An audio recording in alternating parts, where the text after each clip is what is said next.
At 6 lasers over Cybertron, the favorite roller coaster was the plasma curve. Lines for it extended around the entire setup of girders on which the magnetic coaster rails sat, conducting cars at speed and gravitational forces sufficient to leave riders dizzy and delirious enough to want to ride it again.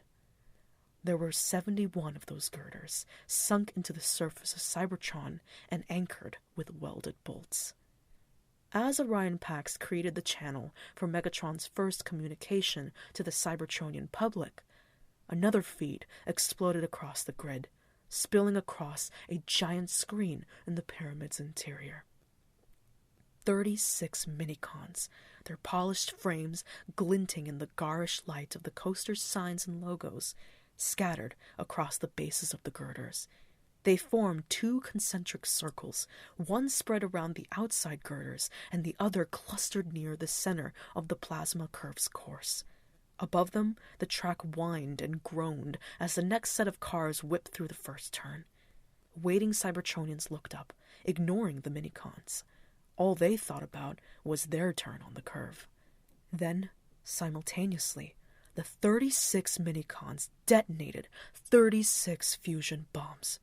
The enormous steel edifice of Plasma Curve collapsed in a blinding flash of unleashed energy and mangled Cybertronians. As it hit the ground, its riders, coming into fatal contact with the intense electromagnetic energies on the tracks, exploded as if they too had carried bombs. It was this scene that Megatron spoke over, and Orion Pax knew no one would hear.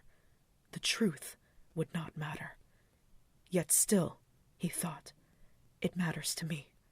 I will fight for it. Perhaps I alone, can make them see. I have to return to Iacon, said Orion Pax.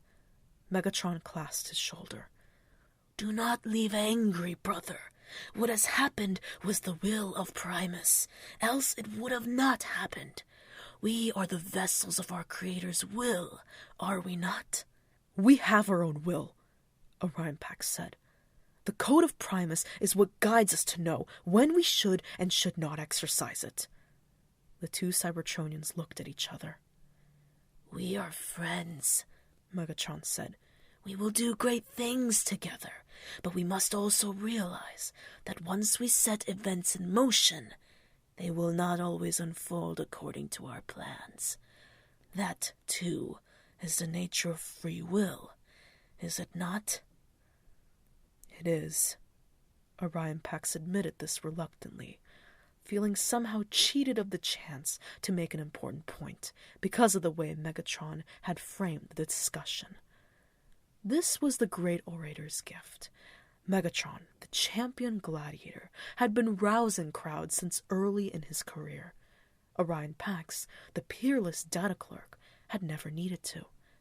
He resolved then and there to pay closer attention, and to learn his own set of oratorical skills. Megatron could not always be allowed to speak for him, or for his ideas about the movement they were spearheading together. The central settlement of Polyhex looked out from the flank of the ancient fortress of Darkmount. A plume of magma rose from Cybertron's interior here, creating what the locals knew as the Upper Pool, in a caldera around which the bulk of Darkmount had been built. Once that fortress had protected the natural smelter from the primitive life forms spun off from the initial creation of the Cybertronians. These malformed vehicles of dying sparks clustered around the molten lower pool until they were destroyed and their bits of spark returned to the well of all sparks. Now the Darkmount fortifications were a ruin, albeit an inhabited one, which clustered around the upper pool, and the lower pool was the focus of a small settlement of artisan manufacturers. They used its endless heat to fuel their works, which in turn adorned the living spaces of the higher castes. Farther from the smelting pools, some of the more adventurous high-caste Cybertronians built their dwelling places on the opposite side of the valley from Darkmount. These were the lovers of art, the dilettantes, the socialites who drew the admiration of other socialites by living in remote areas and rocketing in alt form from party to party in Cybertron's great cities. In between them, and the fortress itself, at the head of the valley, was the city of Polyhex. The bomb that went off there destroyed a cliff face that collapsed in slow-motion cascade into the lower pool, carrying a number of outrageous homes with it. The casualties were few, but of prominent casts. Among them was the renowned artist 𝕋𝕚𝕤𝕤𝕤, who died in the middle of creating a projection model of Megatron, whose face he had seen for the first time on a grid feed the day before. Megatron watched Orion Pax go.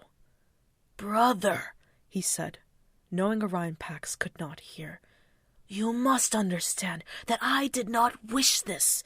The world looks different from the bottom of the pits than it does from the stacks in the Hall of Records."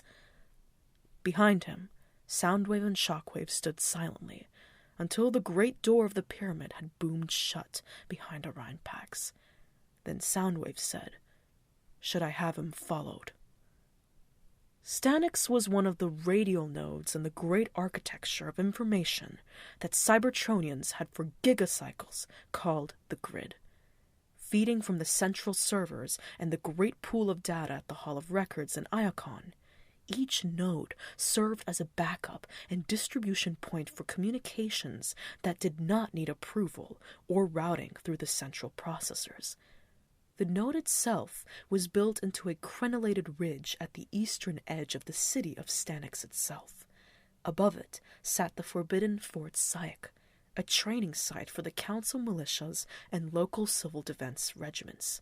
It was at Fort Syek where the first generals of the militia had conceived of the idea of formalizing the castes.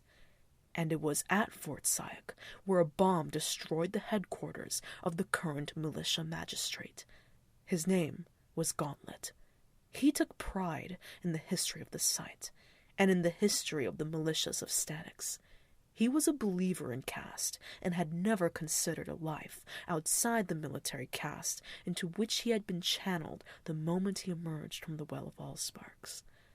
Gauntlet had observed the initial classified communications from Iacon about this Megatron character. He was one more low-caste malcontent, looking to disrupt a system that had served Cybertron well since time immemorial. That was Gauntlet's firm opinion. He was waiting for the council to reach the same conclusion, and to take direct action against the cesspool of crime that Kaon and the Badlands were becoming. He looked forward to taking part in those actions. Gauntlet's singular regret in his existence thus far was that he had never seen large-scale combat. The bomb, carried by anonymous Minicon, detonated just below the parade ground reviewing stand on Field Row, in the northwest comber of Fort Syek. It blew that comber of the fort out and down the side of the ridge. Its electromagnetic pulse caused cascading failures in the grid node located inside the ridge itself. 183 Cybertronians were killed by the explosion, the collapse, or EMP damage to their processing systems. Among them was Gauntlet. Alpha Trion watched fires bloom across the face of Cybertron. The sight brought him near to despair. He had seen it before. He had fought in a war on Cybertron, a war that pitted brother against brother and threatened the fabric of the planet and the universe. Now, it seemed, another such war was at hand. A screen carrying a feed from Uriah displayed another iteration of what he was seeing across the planet: wreckage, scattered, and damaged bodies. Over the feed played an anonymized voice claiming responsibility for the attacks. "On behalf of the low caste, the forgotten, the downtrodden, now we tread on you." Orion Pax roared across the Badlands, exhilaration warring in his heart with a sense of foreboding that he could not ignore. "Once we set events in motion, they will not always unfold according to our plans." But what exactly were Megatron's plans? Don't think like that. he told himself. Megatron knows how to do things his way. Orion Pax knew another way. The two of them together would achieve great things. Today was a misstep, a mistake. Necessary? Orion Pax did not want to think so. But the undeniable lesson of the day was that Megatron was right about one thing. Many Cybertronians, for the first time since they had awakened next to the Well of Allsparks, were just now realizing that their lives did not have to be the way they had always been. He arrived in Iacon and returned to his protoform while still in motion, hitting the street running in front of the Hall of Records. Alphatron was waiting for him just inside the door to the data harvesting area. "I need advice," Orion Pax said. Alphatron nodded. "You need more than that." They went inside.